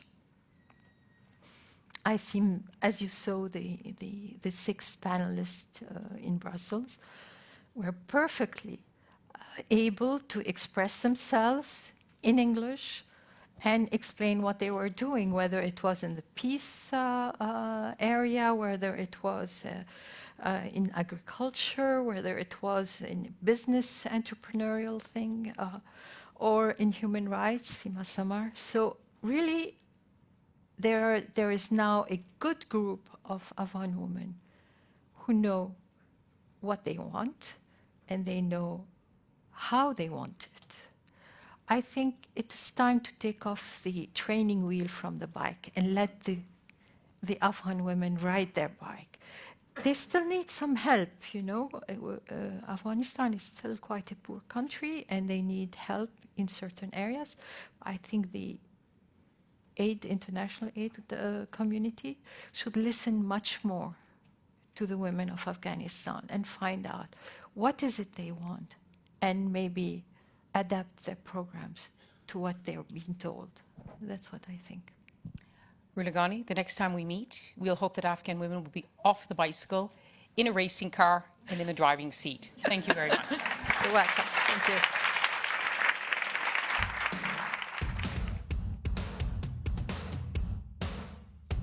I feel like I could disappear. You cannot think me so weak as to be in danger now. I think you are in great danger of making him as much in love with you as ever. Unlock my door. You want me to hate him forever? That hurts no one but me. I need him to fix it. Okay, that's what I need. I want you to live and live differently! I need a cigarette.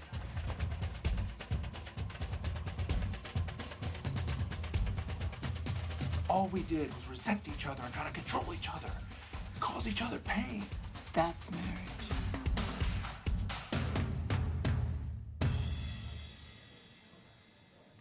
Thank you. Well, Rosamund Pike's wide-open face, her forthright jaw and patrician elegance give her a sunny palette that she can either draw upon or play against. She makes a perfectly innocent beauty, but when she's cast as somebody devious, vicious, dirty, or cruel, the freshness of her features has a built-in irony. She gives new meaning to the idea of the girl you love to hate. And Rosamund you seem to use her gifts more adroitly with every performance, climaxing in that absolute twisteroo, Gone Girl. Her new film, directed by the female director Amma Asante, is A United Kingdom, which opened the London Film Festival last night. It's based on the true story set in the 1940s, in which Rosamund plays the unshakable Ruth Williams, the British insurance clerk who caught the eye of Seretse Khama, the heir to Botswana's throne. She stayed at his side for the next 32 years as they defied the whole of the British Empire who tried to break them up. Where is Rosamund Pike? Is she here? Come on, Rosamund, wherever you are. Where is she? She's here. Nice to see you. Great. Good to see you. Where were you lurking? I was lurking back there watching Ruler's piece segment. Yes, well, They call it. United Kingdom, I saw it last week. It's a terrific drama of this completely forgotten story, right? I mean, it's about Seretse Khama. Why did you want to be in this film, and what drew you to Ruth? Well, I suppose, no, you haven't seen a segment or anything, have you? You haven't seen anything about it. So Ruth Khama was a pretty ordinary lower middle class girl from southeast London. She was born in Blackheath, and her sister was in the Missionary Society and was always trying to involve her, and one night persuaded her to go to a dance, and there she met Seretse Khama, who was a man over from Bechuanaland, which is what we now know as Botswana.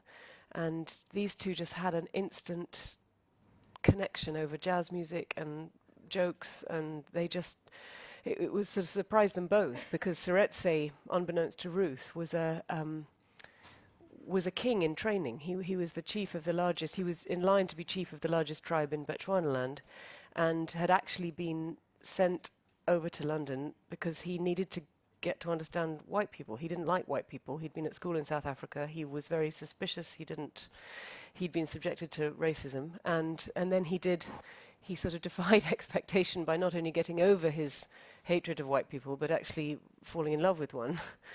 And these two embarked on a love affair that ended in marriage, and in proposing to Ruth and her accepting his proposal, he unleashed a deluge of opposition on a family level, on a social level, and on a political level, because the alliance of a black chief with a white woman sent ripples through the whole of the southern African continent, ending with Malan in South Africa. And of course, Bechuanaland at the time was a British protectorate, and so although the leader could, lead in theory, actually it was all run from the United Kingdom, which unleashed the whole British government on this couple. What do you think gave Ruth her unshakable determination? I mean, it's all very well to have a kind of a romance and, with a man saying, I'm a king in my own country. It's almost a cliche. But then actually stay with him and go through with it and put up with that amazing level of pressure. What did you draw on to play Ruth? I mean, where do you think she got that strength? I think it largely came from her experience during the war. I mean, I think she was really one of those women who had seen new opportunities for women from the male shoes she'd had to step into during the Second World War. She drove a crash ambulance at Friston Airfield, which is where all the stricken fighter jets came back to after they'd been shot down in battle. And a bit as Rula Ghani was talking about how the women are left in charge, and then they develop all these amazing qualities. And you see a potential for a life that's bigger. And after the war, she started working for Lloyd's Insurance Company as a confidential clerk, and I felt that she had this yearning for a bigger life. I don't think she knew that it would play out on a global stage, and she was not equipped. That was what was so interesting. I don't know, hearing Rula talk and thinking about, because a lot of it seems to be. I mean, I don't want to, but there are some connections. Ruth was a very suspicious figure to the Bechuanaland people. She was white. How could she possibly understand their concerns? She was everything about her upbringing was different. As the wife of the chief, you have to be mother of the tribe, and rightly they thought, how can a white woman from London possibly fill these shoes? And another thing that interested me about the film is it as well as really moving me, because it's this sensational love story. It's having that experience of the white person as an outsider, and craving inclusion in a world that's not theirs, which is a flip script. In a it sense. Is, yeah. and being greeted with deep mistrust and isolation. She had nothing to fall back on. She had walked away from her family. She'd walked away from her country, and she was in Bechuanaland, completely marooned. And actually what happened, the British government really tried with lots of canny and duplicitous wiles to separate this couple. They lied to the British public. They conducted an inquiry to see whether Suret Sekama was acceptable to the Bechuanaland people and whether he was acceptable with this white queen. The report proved that he was, concluded that he was, and that was not the result they wanted, so they buried that inquiry. It was called the Harrigan report. And it wasn't until Tony Benn later on in the 50s took up Suret's cause that he actually uncovered that and handed it back to Suret Sekama, and he was able to cement his case. Interesting.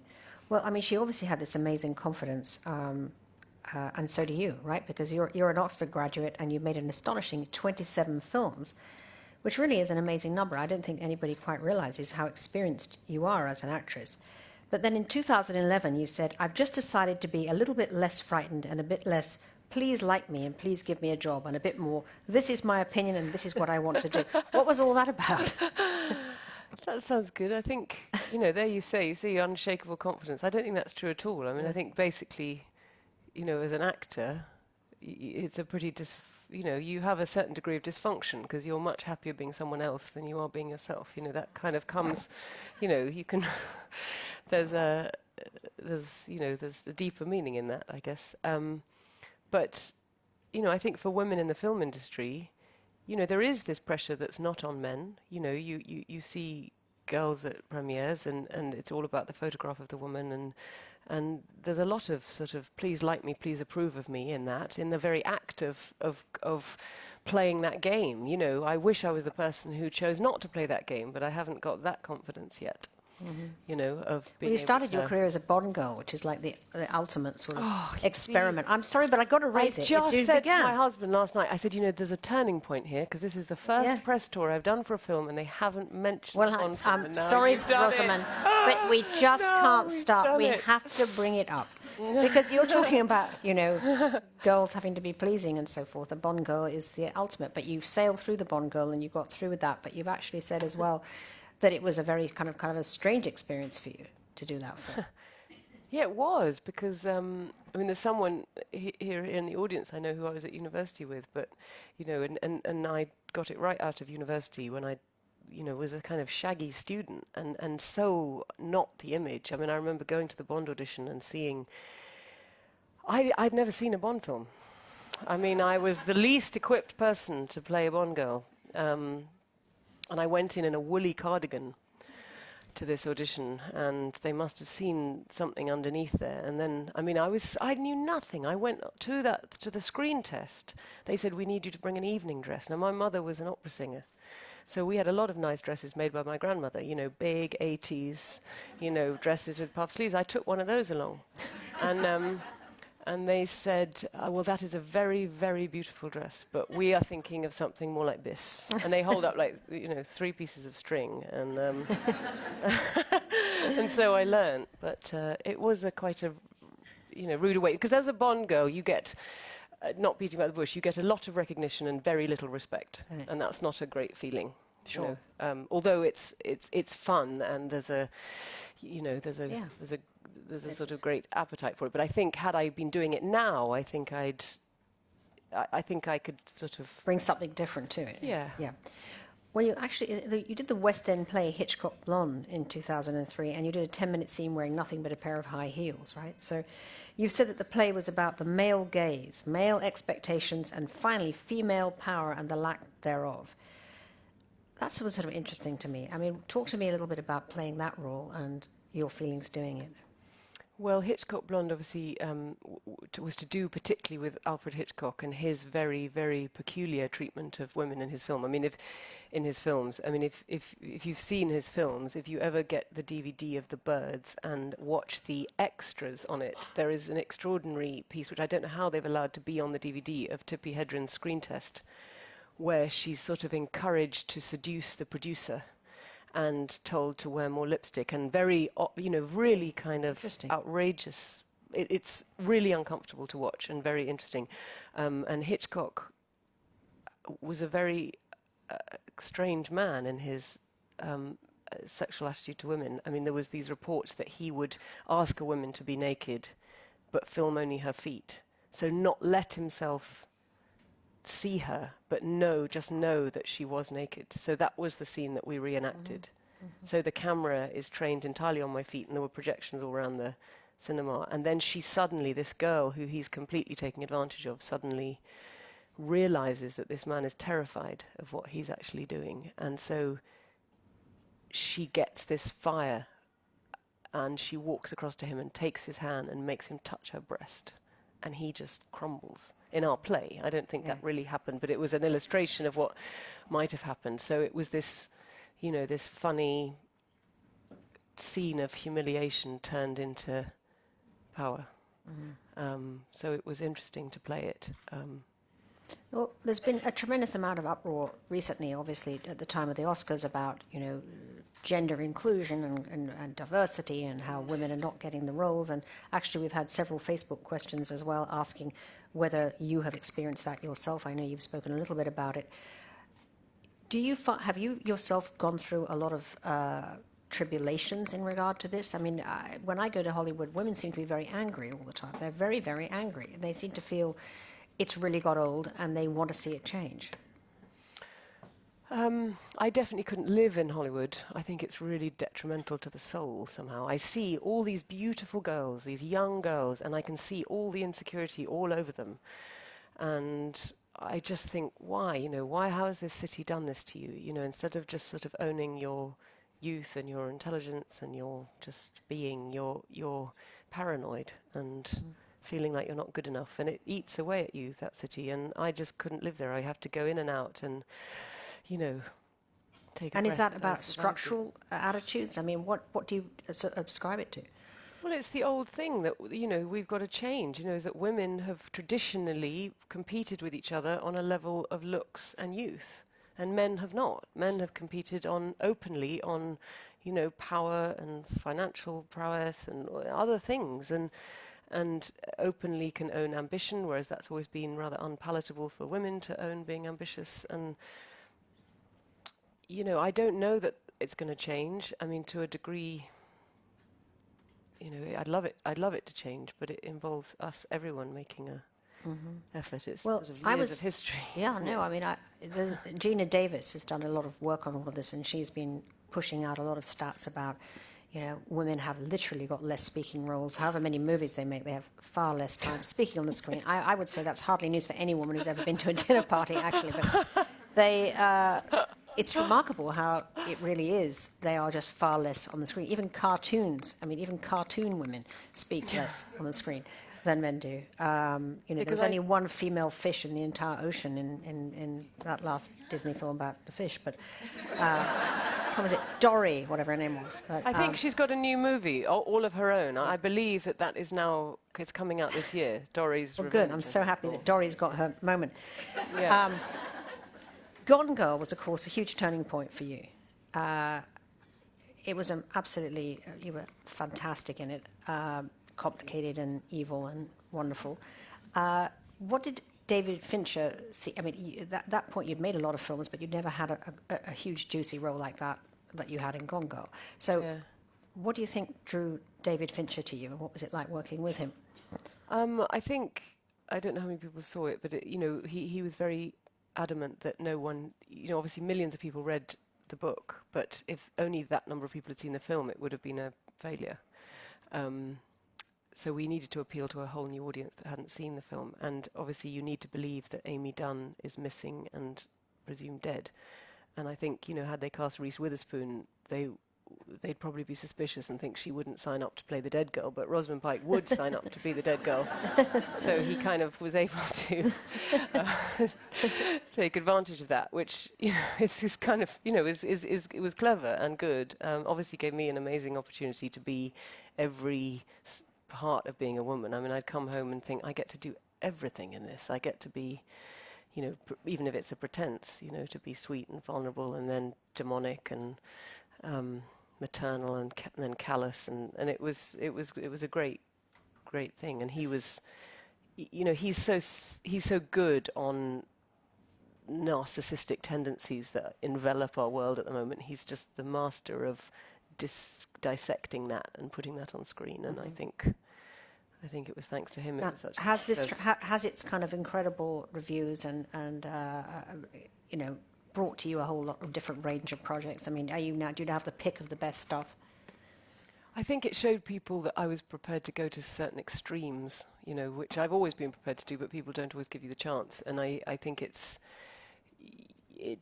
was so extreme, the character, that I found that the roles that have come since have allowed me to push in more extreme directions, including, I mean, I was asked by Massive Attack to do a music video for them, which was another kind of mad physical dance, and that was, you know, that was great. It's the extremity of human experience that I'm interested in exploring, and that's coming my way.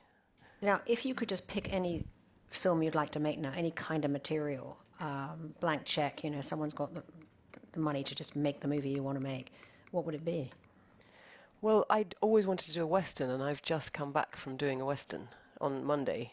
This is the first time I'm not even wearing a high heel. I haven't seen a high heel in 3 months, so it's very strange to be back in London. But that was an ambition, and I've done it and learnt, you know, had this very profound experience, as well as, you know, the gunslinging and the horse riding, but being around Native American culture was totally eye-opening. And where did you film it? In New Mexico and Colorado. Mm-hmm. So that was... Well, I mean, you've spoken about, you know, the difficulties, in a sense, the challenges of Hollywood. There's another challenge, which is what happens after you're 35 in Hollywood, right? Because you're now 37. Discovering that, yeah. What's the strategy for you? What's your strategy? Because you see these actresses becoming in a total sort of panic when they turn sort of 30. And, you know, Tina Fey pointed out, Sally Field was Tom Hanks' love interest in Punchline, and then 20 minutes later she was the mum in Forrest Gump. Yeah, I know.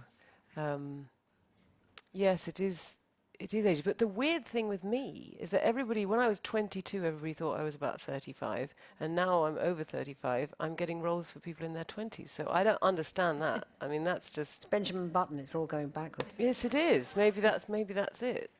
So, you know, I'm not questioning it, but it's good.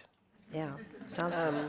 All right, well, listen, this new film, you're working with David Oyelowo. He plays the king, right? Yeah. And you've made movies with a lot of very alpha guys. I mean, you've made movies with Johnny Depp and Tom Cruise, and I mean, you've just had this incredible lineup working with you.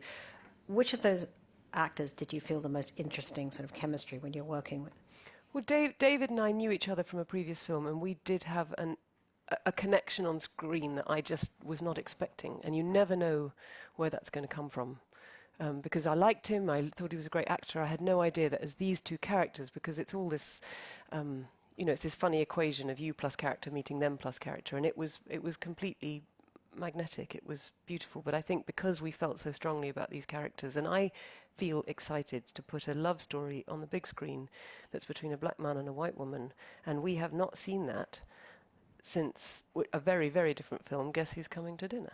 Is that really true? That's incredible. You know, and that was in '68, I think. Mm-hmm. And you know, when I was a teenager looking for representations of love, this was not one that was on the screen. And directed by Ahmad Asante, who's a woman director who found the story, right? David found the story, actually, and sort of ordered Amma to do it. He knew he wanted it told by a female gaze, and, you know, Amma being black, being of African descent, being a woman, being from London, you know, she really bridged everything that this film is trying to talk about. Interesting. Well, I do urge everybody to see it. It's a really compelling love story, as you say, but also a great, great picture of what it was like to love in the time of apartheid, in a sense, right? Mm. It's wonderful. So thank you very much, Rosamund Pike. Thank you very much for joining us. Thank you so much. Hope you stay for a drink. And thank you, everyone who joined us today. We've had some remarkable women up here, really extraordinary women with, you know, Rula Ghani, Ertharin cousin, Valerie Amos, the remarkable two Nadias, Nadiya Savchenko and the incredibly courageous Nadia Murad, and of course Rosamund, who was just here. I want to thank everyone for joining us. It was wonderful to have you with us. I want to thank MasterCard again for their incredible support, and Toyota, and Ed Williams and Edelman, most of all for hosting us here. So thank you so much, everybody, for coming, and I hope we'll see you soon.